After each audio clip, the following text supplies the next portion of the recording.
गर्दी काई को लगेला आए। चलो अपना अपना काम करो, नहीं तो सब साले को काम से छुट्टी कर देगा। बोलो सेठ, गाड़ी का क्या काम है? कुछ नहीं पिंटो सेठ, जरा कांच पे कपड़ा मारो। अरे अरे अरे राम, ओ गॉड, तुमको ऐसा हालत कैसे हो गया रे? अरे हमको माल एरिया हो गया है, ऊपर वाला खुश। तुम बताओ धंधा कैसा चलता है? अपना धंधा बिल्कुल मंदा है। क्या रखा है इसमें? क्यों, ओवर टाइम खा के भी कुछ नहीं होता? जरा तुम चला के देखो। सच? 10% सच। अरे अभी कोई भी आदमी हमको 20,000 रुपया देगा ना, हम फौरन यहाँ से कान पकड़ के फूट जाएगा।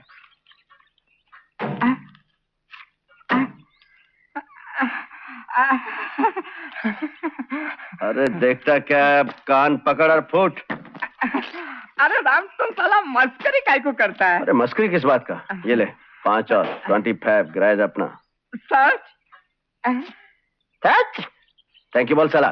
साला थैंक यू। अब साला नहीं, साला बोल थैंक यू सेठ। बोल थैंक यू सेठ, थैंक यू। Thank you. जिंदाबाद राम, जिंदाबाद राम, जिंदाबाद राम, जिंदाबाद राम।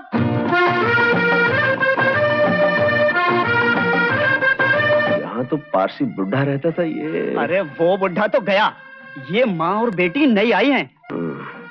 अरे बाइबल में क्या लिखा है कि पड़ोसियों के साथ प्यार से रहो, और हम पड़ोसियों के साथ प्यार से रहेंगे। जाओ जाओ। मैं ऐसे आदमी के पैसों पर थूकना भी नहीं चाहती। देख बेटी, बहुत जल्द मैं अकेली पड़ जाऊंगी। तू जवान है, कोई ना कोई तुझे अच्छा लड़का मिल जाएगा। जरूर मिल जाएगा जी। गुड मॉर्निंग, मेरा नाम राम है, मैं आपका पड़ोसी हूँ। ये सामने मंडवी गैराज है ना, मैं इसका मैकेनिक नहीं, मालिक हूँ, मालिक। बड़ी खुशी हुई आपसे मिलकर। चलो बेटी। इतनी गर्मी पड़ रही है और आप लोग पैदल चल रही हैं, एक आध कार किराए पे मिल सकती थी आपको। शुक्रिया, जरूरत होगी तो आपसे कह देंगे। सुनिए, मैं तो कहता हूँ किराए की बात भी छोड़िए, पड़ोसी होने के नाते एक आध दिन कार सैर सपाटे के लिए चाहिए तो ले जाइए। मेरी माँ ने आपसे कह दिया है, अगर जरूरत होगी तो कह देंगे। लड़के ठीक ही कहते थे, माँ से बात करना, लड़की जरा गर्म मिजाज। अच्छा, कौन से लड़के कहते थे? आप तो खाम गर्म हो रही है, मैं तो पड़ोसी होने के नाते आप लोगों की मदद करना चाहता था। अगर मदद ही करना चाहते हैं तो ये बता सकते हैं कि यहाँ कोई जॉब ब्यूरो है? है जी, बहुत है। ये पंजाब में तो नहीं है, लेकिन ये ब्यूरो क्या होता है? मतलब ये कि जहाँ नौकरियाँ मिलती हो। नौकरियाँ तो मेरी गैराज में बहुत है। आप क्या क्या काम कर सकते हैं जी? मुझसे बात कीजिए, नौकरी मुझे चाहिए। आप कर लीजिए जी। आप वो हिसाब किताब कर लेती हैं? ये भी कोई पूछने की बात है? हिसाब किताब करने ही तो इस शहर में आई हूँ। तब तो अभी अच्छा हुआ। वो क्या है, वो साला अकाउंटेंट परसों नौकरी छोड़ के गया। 500 लेता था। 500 तो वो लेता था ना, आपके लिए तो मैंने साढ़े आपने मेरे मुंह की बात ली, मैंने आपके लिए 950 सोचा था। पूरा 1000 कर दीजिए ना। 1000 कर दिया जी, कर दिया 1000। आपकी बेटी खुश रहे, 1000 क्या और भी बढ़ा दूंगा। तुमको बीच में बोलने की बता दो। एक ही धौंस में हवा निकल गई।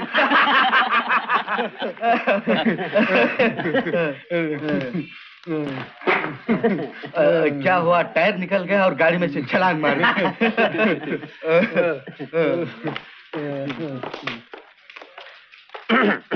हाँ, तो कहाँ एक्सीडेंट हुआ?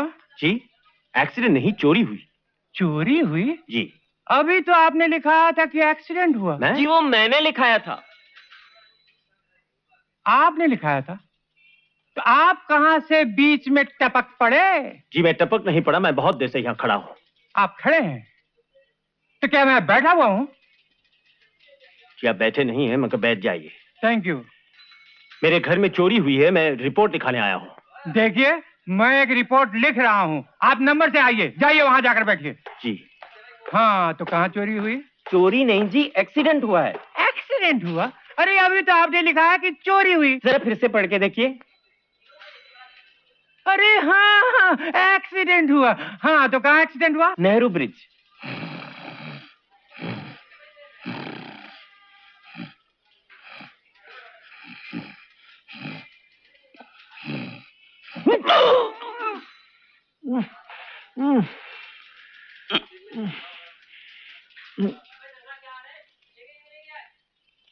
क्यों, थाने में ही?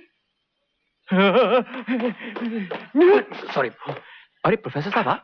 इंस्पेक्टर तुम, अच्छा हुआ तुम यहाँ मिल गए। कल तनख्वाह मिली थी, 300 के नोट यहाँ रखे थे, ले गया। 300 रुपए। अब सोचो, ले देकर एक बेचारे प्रोफेसर की क्या तनख्वाह होती है। डैडी। छोड़ो, वैसे सोचा जाए तो एक बेचारे इंस्पेक्टर की भी क्या तनख्वाह होती है। डैडी। नहीं बेटी, मैं इकोनॉमिक्स की बात कर रहा हूँ, समझा रहा हूँ कि आखिर चोरियां होती क्यों हैं। किसी और वक्त समझा लीजिएगा ना। वेट, वक्त से याद आया, नोट उड़ ना जाए इसलिए मैंने उन पर अपनी घड़ी रख दी थी। वो भी चली गई।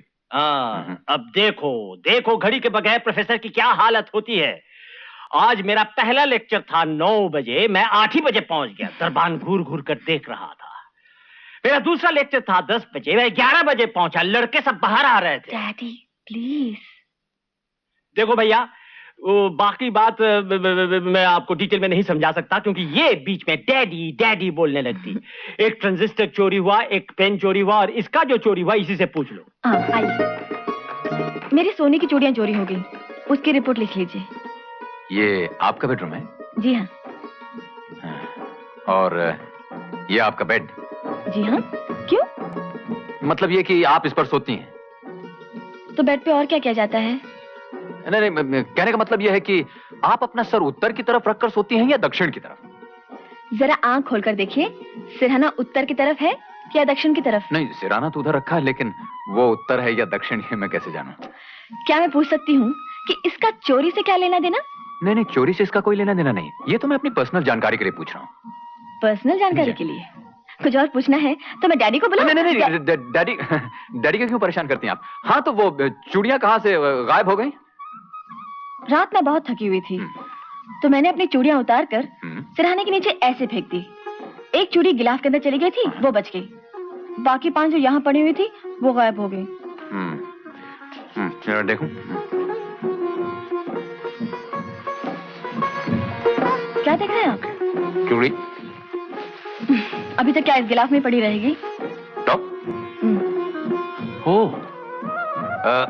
मैं इसे जरा करीब से देख सकता हूँ? हाथ से नहीं, आंख से। सोने की है? आपको क्या लगता है? नहीं, लगता तो सोने की है, खालिस। अगर आप इसे मुझे उतार के दे दें तो बाकी चूड़ियां ढूंढने में बड़ी आसानी होगी। अरे आराम से, बेचारी कलाई ने आपका क्या बिगाड़ा है? लाइए।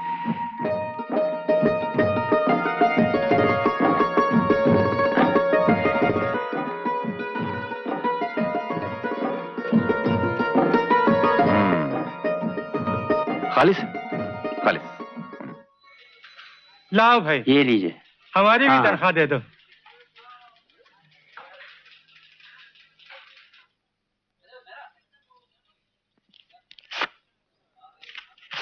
एक, 2, 3। अरे, चोर पकड़ा गया? जी हाँ, करीब करीब। करीब करीब क्या मतलब? मतलब ये कि वो 2 थे। एक जिसके पास पैसे थे और दूसरे जिसके पास चीजें थी, चूड़ियां वगैरह। एक तो पकड़ा गया, दूसरा भी पकड़ा जाएगा। आप मारपीट भी करते हैं? जी नहीं, मैं तो बड़े प्यार से पुचकार के बात करता हूँ। बोल बेटा, बोल। शाबाश, बोल दे। बोल। पर सेठ, हीरे तो हमारे पास आ ही गए हैं, अलमेड़ा वापसी में पकड़ा गया। वापसी पे पकड़ा गया? तुम जानते हो अलमेड़ा ने सब कुछ बक दिया है। पुलिस को सब पता चल गया है। पुलिस को जगह जगह इन हीरो की तलाश है। पुलिस को कैसे नहीं पता चलेगा सुलेमान सेठ? पुलिस नए नए तरीकों से लैस हो चुकी है। तुम ठीक कहते हो जालिम। हमारे काम करने के सब तरीकों का अंदाज पुलिस को हो चुका है। फिलहाल सबसे बड़ा मसला यह है कि इन हीरो को बंबई कैसे पहुंचाया जाए। भोलू किस मर्ज की दवा है? लाइए मुझे दीजिए, मैं देखता हूं पुलिस मेरा क्या बिगाड़ लेती है। ठीक है जालिम।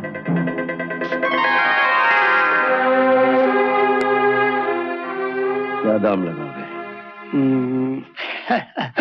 क्यों मजाक करते हो भाई? सुनार की दुकान है, कबाड़ी की नहीं।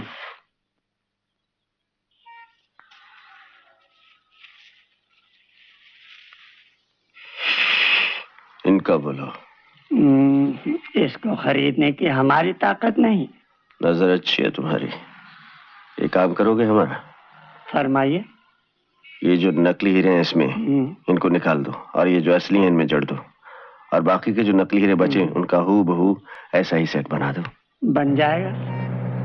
रहा एडवांस, किसी को खबर नहीं होनी चाहिए।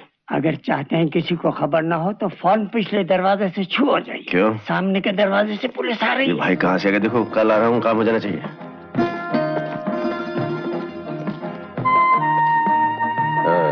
सुनार भाई, फरमाइए। ये चूड़ी देख रहे हैं? लाई। क्या दाम होगा इसका? हुजूर 200 रुपए होंगे। हाँ। कोई ऐसी कारीगरी नहीं हो सकती कि ऐसी 5 चूड़ियां बन जाएं और पांचों का दाम कुल मिला के 200 रुपए से ऊपर ना जाए? 200 क्या, 100 में भी बन सकती है सरकार। 100? अच्छे कारीगर मालूम पड़ते हैं आप। ये लीजिए 50 रुपए पेश की रखिए। हाँ, लेकिन पता नहीं चलना चाहिए। अरे नहीं चलेगा सरकार, ये तो बहुत ही छोटा काम है। अभी अभी एक भाई एक ऐसा ही बहुत बड़ा काम देकर गया।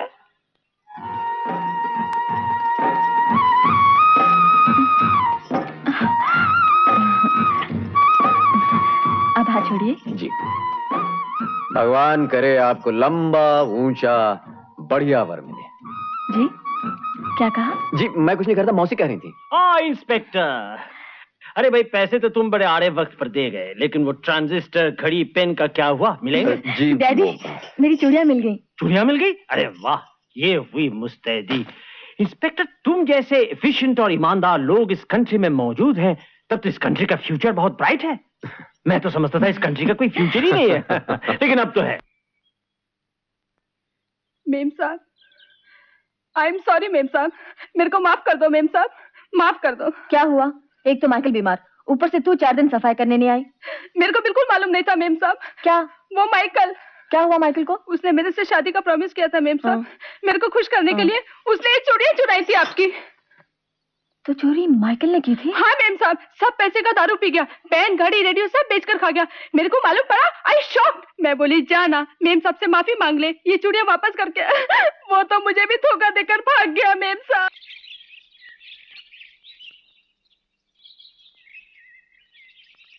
Good morning Shobha ji.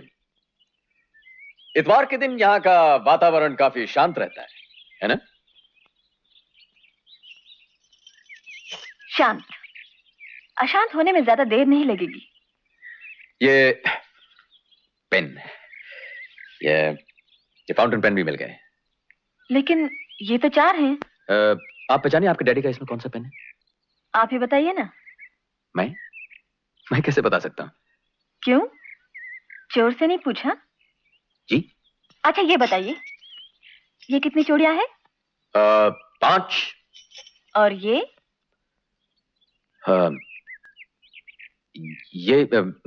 गिनिए गिनिए।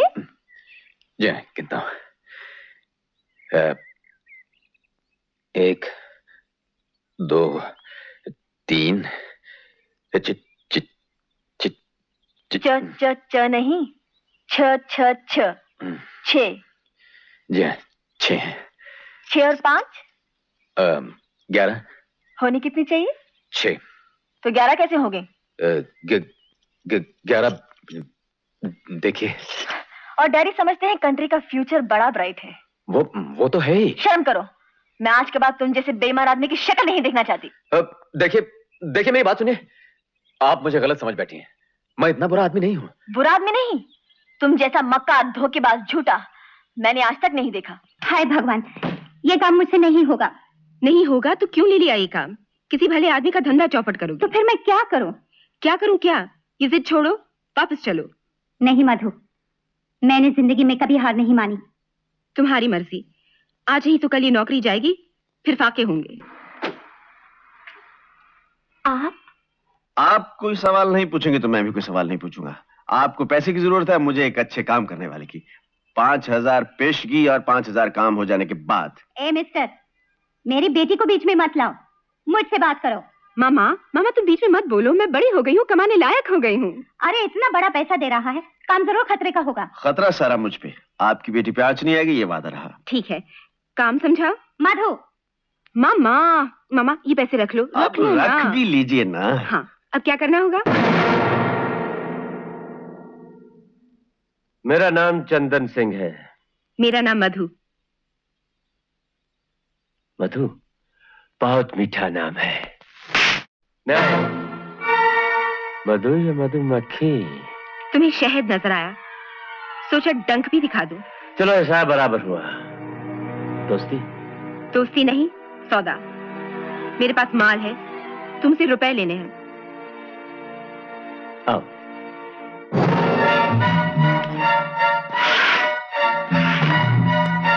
$10 लाख। मेरे